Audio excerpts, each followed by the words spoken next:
நடந்து முடிந்த தமிழ்நாடு சட்டமன்ற தேர்தலிலே அனைத்து இந்திய அண்ணா திராவிட முன்னேற்ற கழகம் பொதுச் செயலாளர் தலைமையிலான எடப்பாடி பழனிசாமி தலைமையிலான அனைத்து இந்திய அண்ணா திராவிட முன்னேற்ற கழகம் மீண்டும் ஒரு தோல்வியிலே படுதோல்வியை நாங்கள் சந்தித்திருக்கிறோம். இந்த தோல்வி என்பது ஏதோ இந்த தேர்தலில் மட்டும் வந்த தோல்வி அல்ல. இது 2019ஆம் ஆண்டு இருந்து தொடர் தோல்வியை 2 நாடாளுமன்றம், 2 சட்டமன்றம் மற்றும் பல்வேறு இடைத்தேர்தல்களே தொடர் தோல்வியை அனைத்து இந்திய அண்ணா திராவிட முன்னேற்ற கழகம் சந்தித்து வருகிறது. தோல்விக்கு தோல்வி அண்ணா திராவிட முன்னேற்ற கழகத்தினுடைய வாக்கு வங்கி சரிவை நோக்கி சென்று கொண்டிருக்கிறது. இது இந்த இயக்கத்திற்குடைய மிகப்பெரிய அச்சுறுத்தல். இந்த தோல்விக்கான காரணங்களை ஆய்வு செய்ய வேண்டும், ஆராய வேண்டும், கலந்தாலோசிக்க வேண்டும். அனைத்து இந்திய அண்ணா திராவிட முன்னேற்ற கழகத்தை மீண்டும் எப்படி வெற்றி பாதைக்கு கொண்டு வர வேண்டும், இயக்கத்தை வலிமைப்படுத்த வேண்டும், புத்துயிரூட்ட வேண்டும், இளைஞர்களை இந்த இயக்கத்தில் இணைத்து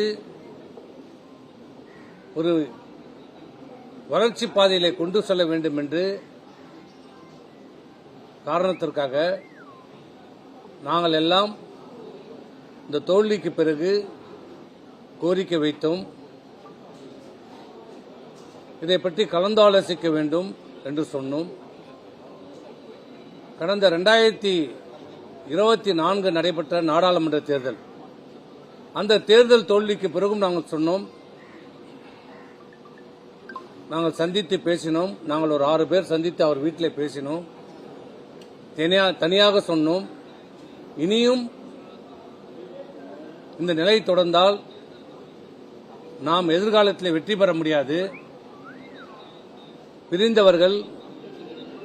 பிரிந்து சென்றவர்கள், நீக்கப்பட்டவர்கள் அனைவரையும் ஒருங்கிணைத்து ஒரு வலிமையான அனைத்து இந்திய அண்ணா திராவிடத்தை முன்னெடுக்க வேண்டும் என்ற கோரிக்கை அன்றைக்கு வைத்தபோது அதை நிராகரித்தார், ஏற்றுக்கொள்ள மறுத்தார், செவி கொடுக்க மறுத்தார்.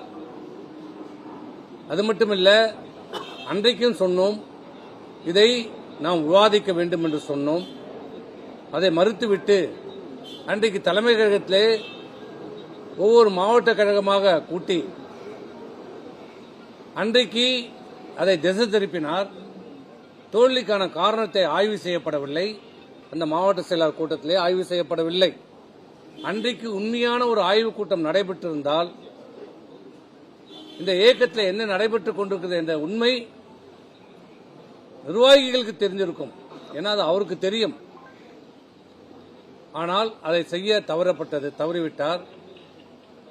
இன்றைக்கு இந்த அனைத்து இந்திய அண்ணா திராவிட முன்னேற்ற கழகத்தை ஒன்றிணைக்க மறுத்த காரணத்தால், விலகியவர்களை சேர்க்க மறுத்த காரணத்தால், வலிமையான ஒரு அனைத்து இந்திய அண்ணா திராவிட முன்னேற்ற கழகத்தை முன்னிறுத்தாத காரணத்தால், வலிமையான ஒரு கூட்டணியை அமைக்க மறுத்த காரணத்தால், உதாசீனப்படுத்திய காரணத்தால் நாங்கள் இருக்கிற அனைத்து நிர்வாகிகளும், இன்று அவரோடு இருக்கிற நிர்வாகிகளும் ஆகட்டும், இங்கு இருக்கிற நிர்வாகிகளாகட்டும், எல்லோரும் சொன்னோம், வலிமையான கூட்டணியை வையுங்கள், அமையுங்கள்.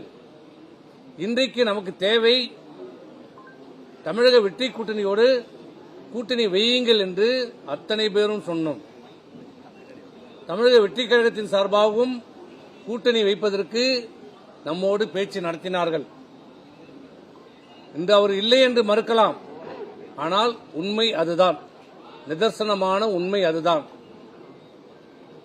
ஆனால் அவர்களை கூட்டணி பேச வந்தவர்களை உதாசீனப்படுத்தினார். கூட்டணி எப்படியெல்லாம் அமையக்கூடாது என்பதற்காக எப்படியெல்லாம் பேச வேண்டுமோ அதையெல்லாம் பேசி அவர்களை வெளியேற்றுவதிலே குறியாக இருந்தார். தமிழக வெற்றி கழகத்தை மட்டுமல்ல, தேசிய முற்போக்கு திராவிட கழகத்தையும் சேர்ப்பதற்கு அவருக்கு மனமில்லை. அதை 0.5% கட்சி என்று சொன்னார்.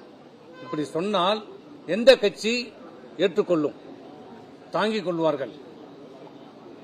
அவர்களையும் வலுக்கட்டாயமாக இந்த கூட்டணியிலிருந்து வெளியேற்றப்பட்டார்கள். இப்படி யாரையுமே அரவணைக்காமல் டாக்டர் கிருஷ்ணசாமி இப்படி யாரையுமே அரவணைக்காமல் நான் மட்டும் இருந்தால் போதும், எனக்கு மட்டும்தான் வாக்களிப்பார்கள் என்ற மனநிலையிலே யாரையுமே அரவணைக்காமல் இயக்கத்திலே விட்டு சென்ற இந்த இயக்கத்திற்காக ஒரு காலத்தில் பாடுபட்டவர்கள் ஏதோ ஒரு காரணத்துக்காக அவர் தவறு செய்திருந்தாலும் அவர் திருந்தி நான் இந்த இயக்கத்திலே வருகிறேன், எனக்கு எந்த பொறுப்பும் வேண்டாம், ஒரு உறுப்பினராக இருக்கிறேன் என்று கடைசி வரைக்கும் ஓபிஎஸ் சொன்னார். அவர் திராவிட முன்னேற்ற கழகத்தில் சேருவதற்கு முன்னால் கூட சொன்னார், என்னை அனைத்து இந்திய அண்ணா திராவிட முன்னேற்ற கழகத்திலே ஒரு உறுப்பினராக என்னை இணைத்துக் கொள்ளுங்கள் என்று சொன்னார். ஆனால் அதையும் ஏற்றுக்கொள்ள மறுத்தார். நான் சேர்க்க மாட்டேன், எந்த காரணத்தை கொண்டும் அந்த 4 பேரை நான் சேர்க்க மாட்டேன் என்று சொன்னார். இப்படி ஆனால் இன்றைக்கு ஒரு அறிக்கை விட்டிருக்கிறார். எப்போது கண்கட்ட பிறகு சூரிய நமஸ்காரம். என்ன சொல்லுகிறார் அந்த அறிக்கையிலே? இன்று வரை இயக்கத்திற்கு துரோகம் செய்தவர்கள் மீது நடவடிக்கை எடுப்பதும் அவர்கள் திருந்தினால் தாயுள்ளத்துடன் மீண்டும் ஏற்றுக்கொள்ளவும் தெரியும். அவர்களின் வழிகாட்டலின்படியே இன்று நாம் செயலாற்றி வருகிறோம். அப்படியா செயலாற்றிக்க? இன்றைக்கு தனக்கு தன்னுடைய பொறுப்புக்கு பாதிப்பு வருகிறது என்ற உடனே தவறு செய்தவர்கள் திருந்தி வந்தால் நாங்கள் ஏற்றுக்கொள்வோம் என்று சொல்லுகிறார். இது ஏன் கடந்த காலத்திலே செய்திருந்தால், இருந்தவர்களை இணைத்திருந்தால், ஒருங்கிணைத்திருந்தால் இந்த நிலைமை ஏன் அனைத்து இந்திய அண்ணா திராவிட முன்னேற்ற கழகத்துக்கு இன்று ஏற்பட்டிருக்கும்? இன்றைக்கு எடப்பாடி பழனிசாமி தமிழ்நாட்டினுடைய முதலமைச்சராக வந்திருப்பார். இல்லை என்றாலும் அவருடைய கண்ணசைவிலே ஆட்சி அமைந்திருக்கும். அதை தடுத்தது யார்? அதை கெடுத்தது யார்? கெடுத்தது மட்டுமல்ல, மிகப்பெரிய இயக்கமான அந்த அனைத்து இந்திய அண்ணா திராவிட முன்னேற்ற கழகத்தை இன்றைக்கு படுதோல்வி அடைய செய்ததற்கு யார் காரணம்? எல்லாம் செய்துவிட்டு தங்களை நல்லவர்களைப் போல இன்றைக்கு அடையாளம் காட்டிக் கொண்டிருக்கிறார்கள்.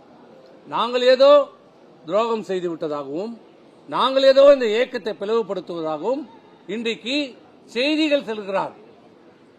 அன்றைக்கு நாங்கள் பேட்டி கொடுத்தோமே தவிர எங்களுடைய நிலைப்பாட்டை சொன்னோம். அதுக்கப்புறம் இன்னைக்கு தான் நாங்கள் வரோம். நாங்கள் யாரை பற்றியும் குறை சொல்லல. இன்னைக்கு இருக்கிற எடப்பாடி பொதுச் செயலாளர் எடப்பாடியை பற்றியும் நான் எந்த குறையும் சொல்லவில்லை. அவர் செய்திருக்கிற தவறுகளை தான் நாங்கள் சுட்டிக்காட்டணும். பிளே ஸ்டோர் மற்றும் ஆப் ஸ்டோரில் இருந்து பாலிமர் செயலியை QR கோடு மூலம் பதிவிறக்கம் செய்யுங்கள். செய்திகளை உடனுக்குடன் பெறுங்கள்.